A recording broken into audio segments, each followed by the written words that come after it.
बिस्मिल्लाहिर्रहमानिर्रहीम। अस्सलाम वालेकुम। जैकब न्यूज़ सां मां आहियां आबिद अली मंगरियो। पेश आहिनि हिन वक़्त जूं हेडलाइंस।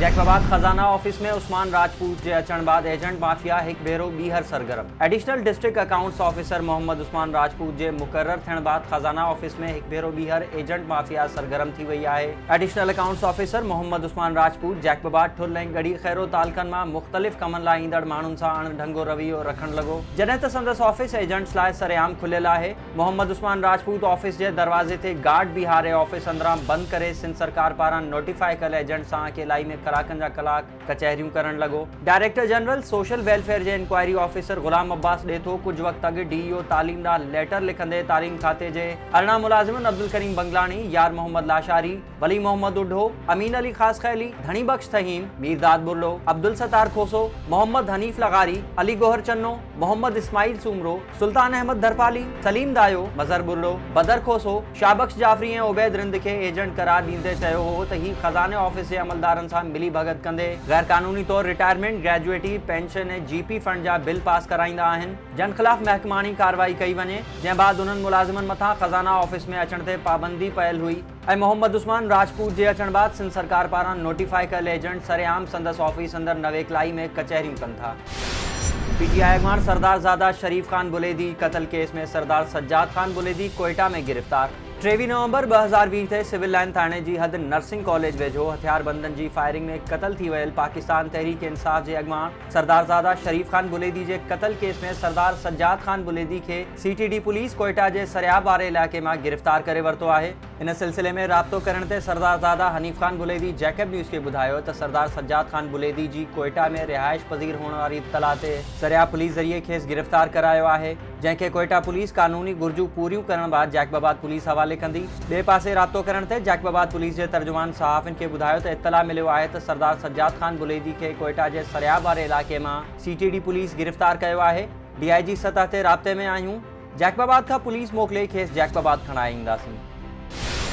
लाड़काने में ॾोहारे ने पुलिस में मुकाबलो, 2 अहलकार शहीद 1 जख्मी। जिक्रिया मैसर चौकी भरसा बाईपास से मोटरसाइकिल सवार हथियारबंद स्पेशल टीम के पुलिस एहलकारन में मुकाबलो थी पयो, जैमें गोलियों लगन सबब पुलिस मोबाइल जो ड्राइवर बरकत चांग और पुलिस एहलकार खालिद कंगो मौके ते ही शहीद थी वया, जॾहिं त टीम इंचार्ज अब्दुल वाहिद चांडियो सख्त जख्मी थी पयो, जंहिंखे चांडका अस्पताल मुंतकिल कयो वयो। वाक़े जी इत्तला ते वॾी पुलिस नफ़री अस्पताल पहुंची वई, जॾहिं त कार्रवाई बाद हथियारबंद फरार थी वया आहिनि।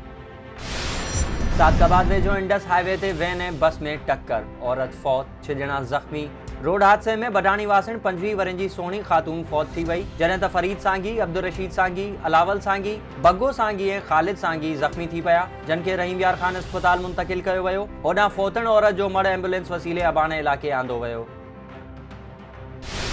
कश्मीर में हथियारबंदन की फायरिंग में होटल मालिक कत्ल। इंडस हाईवे ते टूल प्लाजा वट हकबाऊ होटल ते अणसुञातल हथियारबंदन फायरिंग करे होटल मालिक कोयटा वासी मोहिबुल्ला पठान के गोलियों हणी कत्ल करे छॾियो ऐं फरार थी वया। इत्तला ते पुलिस पहुती ऐं लाश खणाए अस्पताल मुंतकिल कयो, जितां वारिसन हवाले कयो वियो।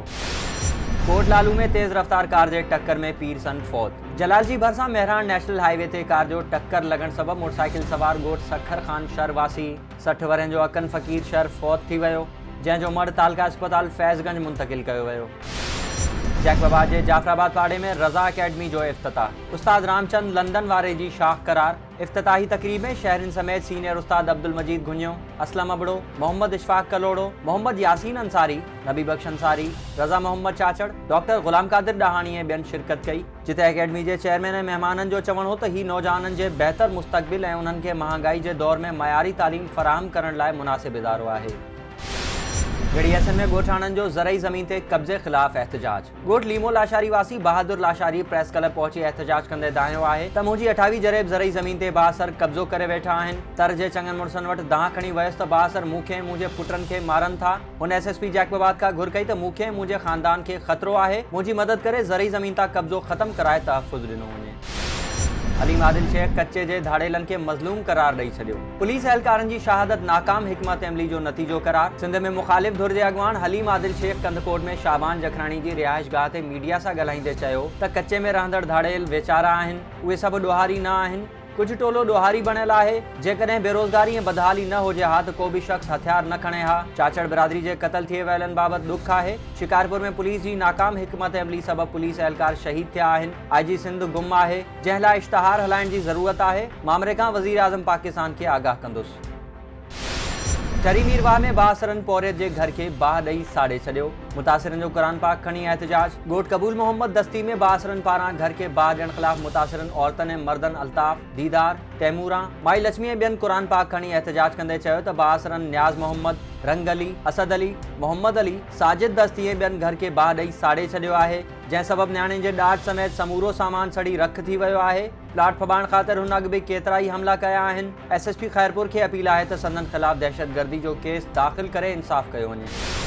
कंदकोट में कबीलाई झेड़नि जे ख़ात्मे लाइ स्टेप फाउंडेशन पारां रैली कढी वई। शाइस्ता खोसो जी अॻवानी में बाईपास खां प्रेस क्लब ताईं एहतजाजी रैली कढी वई, जंहिं में अब्दुल हनान कलवड़, अब्दुल रहमान चाचड़, रानी आवाण, फौजिया सूमरो, दुआ अली भुट्टो, शबीरा नूनारी ऐं ॿियनि वॾे अंग में शिरकत कई। जंहिंजो चवणु हो त सिंध अंदरि हथ वठी कबीलाई झेड़ा कराए सिंध जो अमन बर्बाद कयो पियो वञे। कंदकोट में चाचड़ बिरादरी जे 9 ॼणनि जे क़त्ल ऐं गड़ी तैगो में धाड़ेलनि हथां शहीद थियल पुलिस एहलकारनि जे खून सां इंसाफ़ कयो वञे। टंडो गुलाम अली वासण बुलड़ी शाह करीम जे नौजवान सां पसंद जो परनो करे छॾियो। नौजवान छोकिरी सुम्बुल खोसो नौजवान अली अकबर जतोई सां सेशन कोर्ट हैदराबाद में प्यार जो परनो करे छॾियो आहे। इन सिलसिले में छोकिरी जो चवणु हो त मूं पंहिंजी रज़ा ख़ुशी सां अकबर जतोई सां परनो कयो आहे, जंहिं तां कुझु माण्हू ऐं पुलिस परेशान करे रही आहे। असांखे तहफ़ुज़ ॾिनो वञे।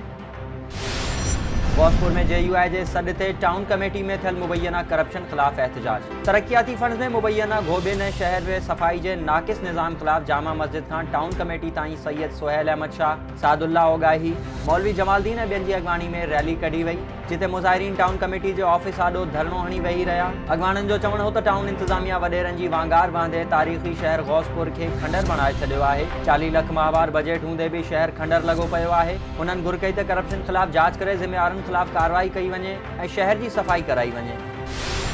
बिगड़ी में अल ख़िदमत फाउंडेशन पारां फ़लस्तीन सां इज़हार यकजहती तौर सेमिनार करायो वियो, जंहिंजो महिमान ख़ासि अॻूणो UC चेयरमैन मीर शारिक ख़ान टालपुर हो। जॾहिं त सेमिनार में मौलाना हाफ़िज़ मोहम्मद असगर, मौलाना सैफुर रहमान कलंदरी, मोहम्मद आज़म कादरी ऐं ॿियनि पिणु शिरकत कई। जन फ़लस्तीन में जारी इसराइली जारियत खे निंदियो। चंबड़ पुलिस की कार्रवाई। मोटरसाइकिल चोरन जो मुख्य जवाबदार गिरफ्तार। मोटरसाइकिल हथ। चंबड़ पुलिस गुजे इतला ते कार्रवाई करे मोटरसाइकिल फुर कंदड़ गिरोह जे मुख्य जवाबदार अली नवाज़ शेख के गिरफ्तार करे 6 मोटरसाइकिलूं हथ करे वरतियूं आहिनि। पुलिस मूजिब जवाबदार मथां चंबड़ थाने ते 2 अलॻि-अलॻि केस दाख़िल कया विया आहिनि। झारो में पुलिस मथां पथराव कंदड़ मुज़ाहिरीन ते 3 केस दाख़िल। पुलिस केस में मौक़िफ़ इख्तियार कंदे ॼाणायो आहे त मंशियात फ़रोशनि जी गिरफ़्तारी दौरान पुलिस मथां पथराव कयो वियो ऐं भट्ट बिरादरी पारां क़ौमी शाहराह बंदि करे मुसाफ़िरनि खे तकलीफ़ पहुचाई वई। संदन मथां ड्यूटी अटकाव ऐं रोड बंदि करण समेत 3 धारदार केस दाख़िल कया विया आहिनि, जंहिं बाद भट्ट बिरादरी जा माण्हू घर ख़ाली करे फरार थी विया आहिनि। गेरेलो में ज़रई ज़मीन ते कब्ज़े ख़िलाफ़ शहरी जो एहतजाज। गेरेलो वासी सैयद हाजन शाह सिंध प्रेस क्लब में एहतजाज कंदे चयो आहे त देह गेरेलो में मुंहिंजी 7.5 एकड़ ज़रई ज़मीन ते नूरू राजपूत कूड़ा काग़ज़ ठाराए कब्ज़ो करणु चाहे थो। अहिड़ी दांह शहर जे मुअज़्ज़िज़ीन खे ॾिनी, जेके चवनि था त मज़कूरा बासर असांजे चवण में कोन्हे। मां हिकु मिस्कीन सैयद आहियां, मूंसां बेवाजिबी कंदड़ ख़िलाफ़ कार्रवाई कई वञे। कोठी अदालत में पसंद जो परनो कंदड़ जोड़े जो कादिरपुर में एहतजाज। ॻोठ लोही वासी नौजवान एहसान मलिक ऐं मुस्मात लैला मलिक कादिरपुर में सहाफ़ियुनि सां ॻाल्हाईंदे चयो त असीं बिना कंहिं दबाव जे पसंद जो परनो कयो आहे, जंहिं ते जीवन मलिक, जान मोहम्मद, कलंदर मलिक, मुराद, सद्दाम ऐं ॿिया जान जा वेरी बणिजी विया आहिनि, जन ख़िलाफ़ कार्रवाई करे तहफ़ुज़ फ़राहम कयो वञे।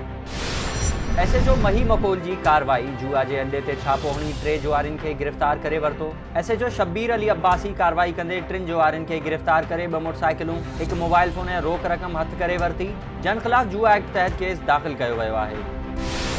दरिया खान मरी वेझो मोटरसाइकिल सवार खे बचाईंदे कार कल्टी, ड्राइवर ज़ख़्मी। अलीआबाद स्टॉप वटि तेज़ रफ़्तार कार कल्टियूं खाई खाही में किरी पई, जंहिं सबबि ड्राइवर ज़ख़्मी थी पियो, जंहिंखे इलाइक़े वासियुनि कढी अस्पताल मुंतक़िल कयो। ऐं मेहड़ में अवामी तहरीक जे अॻवान मथां हमले ख़िलाफ़ अवामी तहरीक जो एहतजाज। बासर वॾेरनि पारां हाई कोर्ट लाड़काना बार जे general secretary advocate Sajid Hussain Mahesar जे सौटनि मथां हमलो करण ख़िलाफ़ अवामी तहरीक पारां advocate Imtiaz Jatoi, advocate Zulfiqar Chandio, advocate Mansoor Chandio ऐं ॿियनि जी अॻवानी में अवामी लॉ चैम्बर मेहड़ खां प्रेस क्लब ताईं एहतजाजी मुज़ाहिरो कयो वियो। अॻवाननि जो चवणु हो त ॻोठ पोराचो जे बासर वॾेरनि ख़ादिम मयसर ऐं इमदाद मयसर तरफ़ां ॻोठ जे स्कूलनि ते कब्ज़ो कयो वियो आहे। जन खिलाफ दरख्वास्त ॾियण ते हू मछरजी पिया ऐं अवामी तहरीक जे मरकज़ी डेप्यूटी जनरल सेक्रेटरी ऐं हाई कोर्ट बार लाड़कानो जे general secretary advocate Sajid Hussain Mahesar जे सौटरन तारिक महसर, माजिद महसर ऐं मकबूल महसर ते तशद्दुद करायो आहे, जंहिंमें SSP दादू ऐं SHO मेहड़ भी शामिल आहिनि। जन खिलाफ अदालत वेंदासीं ऐं स्कूल तां कब्ज़ो ख़त्म कराईंदासीं। हिन वक़्त जी हेडलाइंस, वधीक ख़बरुनि ऐं अपडेट्स लाइ विज़िट कयो असांजी वेबसाइट www.jacobnewshd.com ऐं फेसबुक ते फॉलो कयो। ॾिसंदा रहो जैकब न्यूज़, ख़बर खां हक़ीक़त में।